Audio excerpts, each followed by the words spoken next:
नमस्कार दोस्तों। आज की कहानी सच्ची घटना पर आधारित है। यह एक ऐसी कहानी है जो आपको सोचने पर मजबूर कर देगी। क्या एक किताब किसी की रूह को अपने पन्नों में कैद कर सकती है? ऐसा ही हुआ दिल्ली के रहने वाले युवक राघव के साथ। तो चलिए आज की कहानी शुरू करते हैं। दिल्ली की हलचल भरी जिंदगी से दूर एक शांत सा युवक था राघव, जिसकी उम्र केवल 20 साल थी। भीड़भाड़ से दूर उसका मन किताबों की दुनिया में ही बसता था। उसे नई किताबों से ज्यादा पुरानी धूल जमी किताबें आकर्षित करती थीं, जैसे इनमें कोई अनकही कहानियां छिपी हों। एक दिन वह चांदनी चौक के एक पुराने हिस्से में स्थित एक वीरान सी लाइब्रेरी पहुंचा। चारों तरफ धूल, जाले और सन्नाटा था। वहां समय थम सा गया था।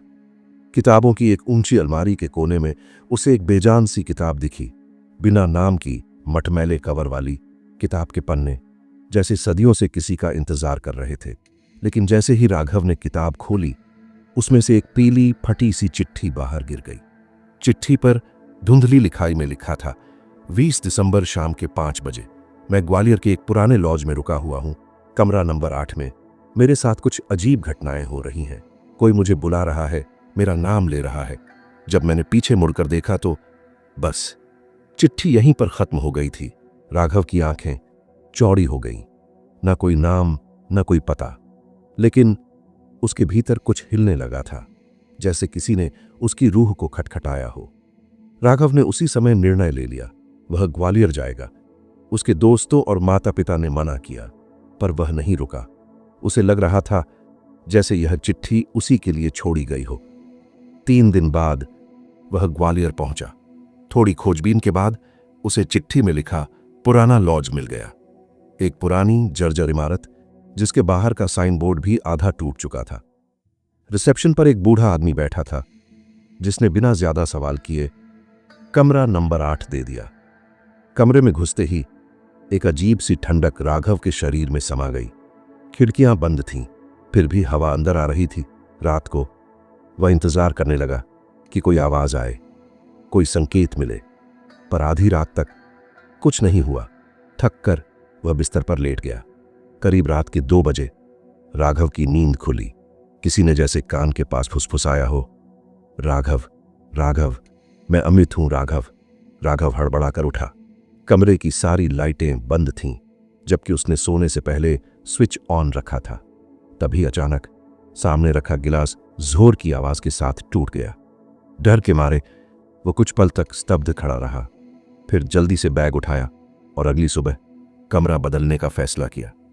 रिसेप्शन पर उसने झूठ बोलकर कमरा नंबर 7 में शिफ्ट हो गया। नई रात, नया कमरा, लेकिन डर अभी भी साथ था। करीब 1 बजे खिड़की से कुछ कानों में गूंजती आवाजें आईं। बाहर झांका, कोई नहीं था, पर आवाजें बढ़ती जा रही थीं, जैसे किसी समारोह में भीड़ शोर मचा रही हो। फिर अचानक वही आवाज, राघव, मैं अमित हूं राघव, क्यों आए तुम? अब की बार आवाज दीवारों के अंदर से आ रही थी, जैसे कोई अंदर बंद हो। राघव घबरा गया।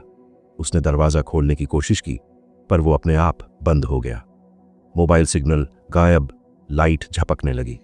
तभी एक अदृश्य ताकत ने उसे दीवार की तरफ खींचा। वह चिल्लाया, लेकिन उसकी आवाज जैसे कमरे में ही दब गई। अगले ही पल वह गायब हो गया। सुबह जब हाउसकीपिंग आई तो कमरा अंदर से बंद था। काफी देर तक दरवाजा खटखटाने के बाद उन्होंने मास्टर की से खोला। अंदर कोई नहीं था, सामान भी गायब। रजिस्टर ने नाम लिखा था राघव शर्मा, दिल्ली। पुलिस ने जांच की, पर कोई सुराग नहीं मिला। लॉज का मैनेजर कहता रहा, पहली बार नहीं हुआ, पहले भी कोई अमित नाम का लड़का, लेकिन उसके बाद वो कुछ नहीं बोला। 2 महीने बाद दिल्ली की वही लाइब्रेरी, वही किताब अब भी वही थी, जैसे किसी और का इंतजार कर रही हो।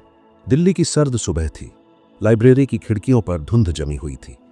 अंदर का माहौल हमेशा की तरह शांत और उदासीन था। किताबों की अलमारियां पुरानी थीं, जैसे वक़्त ने उन्हें भुला दिया हो। लेकिन उस दिन वहां आया एक नया चेहरा, नील, जो इतिहास का छात्र था और रिसर्च के लिए पुराने दस्तावेज पढ़ने आया था। उसे एक कोने में पड़ी धूल भरी किताब दिखी, बिना नाम की, पुराने पीले पन्नों वाली। जिज्ञासु मन से उसने किताब उठाई और जैसे ही खोली 2 चिट्ठियां बाहर गिर पड़ी। पहली चिट्ठी वही थी जो अमित ने लिखी थी, लेकिन दूसरी चिट्ठी ने उसके रोंगटे खड़े कर दिए।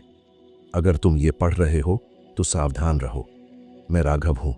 मैं उस लॉज में गया था अमित की तलाश में, लेकिन अब मैं भी यहीं हूं, इस किताब के पन्नों में इंतजार कर रहा हूं तुम्हारा। नील का चेहरा जर्द पड़ गया।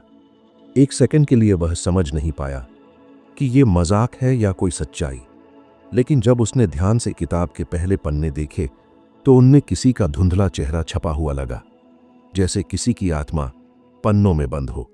नील ने ठान लिया वह इस रहस्य का पर्दाफाश करेगा। उसने लाइब्रेरी की रजिस्ट्रेशन बुक से पुराना रिकॉर्ड देखा। 2 महीने पहले एक युवक ने यह किताब चेकआउट की थी। नाम था राघव शर्मा। और फिर कोई ट्रैक नहीं, गुम हो गया। नील को चिट्ठियों और किताब के बीच कोई जुड़ाव दिखा। उसने दिल्ली यूनिवर्सिटी के एक प्रोफेसर से बात की जो रहस्यमयी घटनाओं और प्राचीन वस्तुओं पर शोध करते थे। प्रोफेसर ने किताब को देखकर कहा, ये आत्मिक माध्यम है, किसी की चेतना इसमें कैद हो चुकी है। ये किताब अब सिर्फ पढ़ने की चीज नहीं, ये एक द्वार बन चुकी है। नील को अब यकीन हो चला था कि राघव और अमित इस किताब के जरिए किसी और दुनिया में फंसे हैं। नील ने उसी रात ग्वालियर जाने का निर्णय लिया। वह सीधे उसी पुराने लॉज पहुंचा जो अब और भी ज्यादा खंडहर जैसा लग रहा था। रिसेप्शन पर वही बूढ़ा मैनेजर बैठा था। नील ने सीधे कहा, मुझे कमरा नंबर 8 चाहिए। बूढ़ा आदमी कुछ देर तक उसे घूरता रहा, फिर धीरे से मुस्कुराया। वापसी का रास्ता सबके लिए नहीं होता। कमरे में घुसते ही नील को एक भयानक घुटन महसूस हुई। दीवारों पर पुरानी दरारें थीं और कुछ जगहों पर अजीब से निशान, जैसे किसी ने अपने नाखूनों से खुरचा हो। रात जैसे ही ढली, कमरे का तापमान गिरने लगा और ठीक 2 बजे दीवार से वही आवाज आई, नील, नील, तुम आ गए, बचा लो हमें। यह कोई सामान्य आवाज नहीं थी। ये 3 लोगों की आवाजों का मिश्रण थी, अमित, राघव और कोई तीसरा जिसे नील पहचान नहीं सका। नील ने किताब को हाथ में लिया और ध्यान से पढ़ने लगा। जैसे जैसे पन्ने पलटते गए, कमरे की चीजें हिलने लगीं, दीवारें जैसे सांस लेने लगीं। अचानक किताब से एक तेज रोशनी निकली और नील के चारों ओर अंधकार छा गया। जब उसकी आंखें खुलीं, वह किसी और ही जगह था। चारों ओर धुंध, पिघली हुई घड़ियों की तरह बहती जमीन और गूंजती आवाजें। उसे सामने राघव दिखाई दिया, किताब के अंदर कैद। उसके पीछे अमित खड़ा था, आंखें खोखली पर चेहरे पर राहत। नील, हम यहां फंस गए हैं, राघव बोला। हर कोई जो किताब पढ़ता है और लॉज में रुकता है, उसकी आत्मा इसमें समा जाती है। कोई तीसरी शक्ति इस किताब को अपनी कब्र बना चुकी है। नील समझ गया, किताब को मिटाना होगा, लेकिन वह किताब अब सिर्फ आग से नहीं जलेगी, उसे भुलाना होगा, हर किसी के दिमाग से। किसी तरह नील ने अपनी चेतना को जोर से झटका और फिर से किताब के पन्नों में बाहर लौट आया। लॉज के कमरे में उसने किताब को जलाने की कोशिश की, लेकिन वो धुआं बनकर उड़ गई, जैसे कभी अस्तित्व में थी ही नहीं। अगली सुबह नील दिल्ली लौटा। लाइब्रेरी में अब वो किताब नहीं थी। रजिस्टर से राघव का नाम मिट चुका था। सब कुछ जैसे कभी हुआ ही नहीं। लेकिन एक रात नील के कमरे में उसके लैपटॉप स्क्रीन पर एक नई फाइल अपने आप बन गई। नाम था चिट्ठी.docx और अंदर लिखा था, अब तुम हमारी कहानी जानते हो नील, लेकिन क्या अगला पाठक बचेगा या वह भी हमारी तरह पन्नों में समा जाएगा? नील उस रात सो नहीं सका। लैपटॉप की स्क्रीन पर वह फाइल चिट्ठी.doc इस अपने आप बनी थी। अंदर लिखी बातों ने उसकी रीढ़ में सिहरन भर दी। नील ने उस फाइल को डिलीट किया, लेकिन वह हर बार दोबारा बन जाती। एक बार उसने इसे खोलकर ध्यान से पढ़ना शुरू किया तो फाइल में नए नए शब्द जुड़ते गए, जैसे कोई उसे लाइव टाइप कर रहा हो। अब यह स्पष्ट हो गया था, किताब तो जल गई, लेकिन उसकी आत्मा जिंदा है और अब वह डिजिटल रूप में फैल रही थी। नील ने दिल्ली यूनिवर्सिटी के उस प्रोफेसर से दोबारा संपर्क किया। प्रोफेसर ने चिंतित होकर कहा, यह अब केवल किताब नहीं, एक डिजिटल श्राप बन चुका है। जैसे ही कोई इसे पढ़ता है, वह इसकी गिरफ्त में आ जाता है।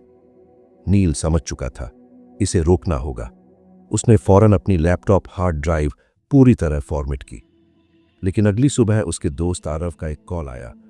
भाई, तूने जो चिट्ठी डॉक्स फाइल मेल की थी उसमें अजीब बातें लिखी हैं और अब मेरे लैपटॉप की स्क्रीन अपने आप ऑन हो रही है, आवाजें आ रही हैं। नील का सिर चकरा गया। उसने किसी को कुछ भेजा ही नहीं था। किताब की आत्मा अब मेल, क्लाउड और शेयरिंग के जरिए लोगों तक पहुंच रही थी। नील तुरंत आरव के घर पहुंचा। वहां का माहौल ठंडा और भारी था। आरव की मां ने कहा, वो तो कल रात से कमरे में बंद है, कुछ अजीब बड़बड़ा रहा था। नील ने कमरे का दरवाजा खोला। आरव बेहोश पड़ा था और लैपटॉप की स्क्रीन पर वही शब्द दोहराए जा रहे थे, राघव, अमित, नील, अब अगला कौन? तभी नील को एक हल्की सी छाया दिखी। वह धीरे धीरे लैपटॉप की स्क्रीन से बाहर आ रही थी, मानो कोई आत्मा डिजिटल दुनिया से फिजिकल दुनिया में प्रवेश कर रही हो। नील ने झट से लैपटॉप को बिजली से हटाया, हार्ड डिस्क निकाली और उसे तोड़ दिया। आरव को धीरे धीरे होश आया, लेकिन उसकी आंखों में वही शून्य था जो नील ने पहले राघव में देखा था। नील अब जान गया था, अगर यह डिजिटल माध्यम से फैल रहा है तो इसका अंत भी डिजिटल ढंग से ही करना होगा। उसने एक ऑनलाइन फोरम पर एक पोस्ट लिखी, कृपया इस फाइल को न खोलें, चिट्ठी.docx एक श्राप है। पर लोग उल्टा और उत्सुक हो गए। हजारों लोगों ने उसे डाउनलोड करना शुरू कर दिया। अब चिट्ठी एक वायरल हॉन्टेड डॉक्यूमेंट बन चुकी थी। नील ने आखिरी कदम उठाने का निश्चय किया। नील ने एक अलग सुरक्षित लैपटॉप लिया, उसे इंटरनेट से पूरी तरह काट दिया और चिट्ठी.docx को उसमें डाला। अब उसका इरादा था उसे आत्मसात करना। उसने फाइल खोली और जोर से कहा, अगर तुम्हें शरीर चाहिए तो आओ, मुझे ले लो, लेकिन बाकियों को छोड़ दो। पलक झपकते ही कमरे की लाइटें गुल हो गईं, हवा भारी हो गई और फाइल की स्क्रीन पर 3 चेहरे उभरे, अमित, राघव और एक अज्ञात भयानक चेहरा जो शायद उस आत्मा का असली रूप था जिसने सबको बंदी बनाया। नील की आंखें उलट गईं और वह जमीन पर गिर पड़ा, पर गिरते वक्त उसने एक बटन दबा दिया, ऑटो डिलीट कोड। लैपटॉप ने खुद को फॉर्मेट करना शुरू कर दिया और उसके साथ ही चिट्ठी.docx हमेशा के लिए मिट गई। आकाश एक 26 वर्षीय ग्राफिक डिजाइनर था जो दिल्ली में एक निजी कंपनी में काम करता था। जिंदगी एकदम नॉर्मल चल रही थी, सुबह ऑफिस, शाम घर। लेकिन एक दिन उसने अचानक छुट्टी ली और बिना किसी प्लान के कहीं दूर जाने का फैसला किया। उसका मन बहुत अशांत था। मोबाइल बंद किया, ऑफिस को कोई जानकारी नहीं दी और एक बैग में कुछ कपड़े रखकर निकल पड़ा। वह ट्रेन से मध्य प्रदेश की ओर चल पड़ा। ट्रेन में बैठे बैठे उसकी नजर एक छोटे से स्टेशन पर पड़ी, बोरगांव रोड। न बहुत बड़ा स्टेशन था, न ही कोई खास चहल पहल। आकाश का दिल कह रहा था यहीं उतर जाऊं, और उसने ऐसा ही किया। स्टेशन से उतरकर वो इधर उधर भटकते हुए एक पुराने से होटल तक पहुंचा। होटल अमर रेजिडेंसी होटल बाहर से टूटा फूटा था, लेकिन अंदर कुछ तो था जो उसे आकर्षित कर रहा था। रिसेप्शन पर बैठा बूढ़ा आदमी बिना कुछ पूछे बोला, 309 नंबर का कमरा खाली है, एक रात के लिए ले लो। आकाश चौंका। मैंने तो कुछ बोला भी नहीं। वृद्ध बोला, तुम जैसे लोग अक्सर आते हैं, ज्यादा सवाल मत पूछो। आकाश को अजीब लगा, लेकिन उसने कमरा ले लिया। कमरा नंबर 309 तीसरी मंजिल के कोने पर था। बाकी सारे कमरे बंद या खाली थे। पूरा फ्लोर जैसे वीरान था। कमरे में घुसते ही उसे तेज फफूंदी की बदबू आई। दीवारों पर पुरानी तस्वीरें थीं जिनके चेहरे जैसे मिट चुके थे। आकाश ने मोबाइल ऑन किया, लेकिन कोई नेटवर्क नहीं था। लैपटॉप चालू किया, लेकिन वाईफाई का नाम आया। डोंट चेक ड्रॉर, उसने हंसते हुए कहा, मजाक होगा। जैसे ही वो बिस्तर पर बैठा, बगल की दराज अपने आप खुल गई। उसमें एक पुरानी डायरी थी। डायरी में लिखा था, अगर तुम ये पढ़ रहे हो तो शायद बहुत देर हो चुकी है। इस कमरे में कुछ है जो लोगों को वापस नहीं जाने देता। हर रात 3:09 से कुछ होता है, ठीक उसी वक्त जब मैं गायब हुआ। नीचे एक नाम लिखा था, राहुल गुप्ता। 2017 रात को 3:09 पर अचानक पंखा बंद हो गया। लाइट झपकने लगी और खिड़की के कांच पर किसी ने अंदर से 3 बार खटखटाया। आकाश उठकर गया, बाहर देखा, कुछ नहीं। जैसे ही वो मुड़ा, सामने शीशे में एक साया दिखाई दिया, लंबा, काला, बिना चेहरा, और वो आहिस्ता आहिस्ता उसके पीछे आ रहा था। आकाश चीख पड़ा और दरवाजे की ओर दौड़ा। लेकिन दरवाज़ा जाम हो चुका था। उसे सांस लेने में तकलीफ होने लगी। तभी वही डायरी अपने आप खुले पन्नों के साथ जमीन पर गिरी और उसमें लिखा था, अगर तुम भागना चाहते हो तो 3 चीजों को मत देखना, शीशा, छत और दराज। सुबह होते ही आकाश किसी तरह दरवाजा खोलकर नीचे रिसेप्शन पर गया। बूढ़ा आदमी गायब था। होटल एकदम सूना था। वह पुलिस स्टेशन गया और होटल की जानकारी दी। पुलिस ने सुनते ही कहा, होटल अमर रेजिडेंसी पिछले 5 सालों से बंद पड़ा है। वो जगह तो नगरपालिका ने सील कर दी थी, वहां कोई रहता ही नहीं है। आकाश घबरा गया। उसने खुद जाकर देखा। सच में होटल के बाहर निंदा की तख्ती लगी थी। उसके कमरे का नंबर तक मिट चुका था। दिल्ली लौटने के बाद आकाश बहुत बदल चुका था। वह लोगों से मिलना बंद कर चुका था, बहुत चुपचाप रहने लगा था। एक दिन उसके ऑफिस के दोस्त ने उसका लैपटॉप खोला। उसमें सिर्फ एक ही फोल्डर था, 309 सा। उसमें एक रिकॉर्डिंग थी। वीडियो पूरी तरह काली, स्क्रीन पर सिर्फ एक आवाज सुनाई देती थी, मैं अब वो नहीं रहा जो गया था। कमरा नंबर 309 ने मुझे बदल दिया है। अगर तुम ये देख रहे हो तो वहां कभी मत जाना। कुछ दरवाजे कभी नहीं खोलने चाहिए, कुछ रहस्य कभी नहीं जानने चाहिए, और कुछ कमरों में कोई अब भी इंतजार कर रहा है। तो दोस्तों, ये कहानी आपको कैसी लगी? कमेंट्स बॉक्स में जरूर बताएं।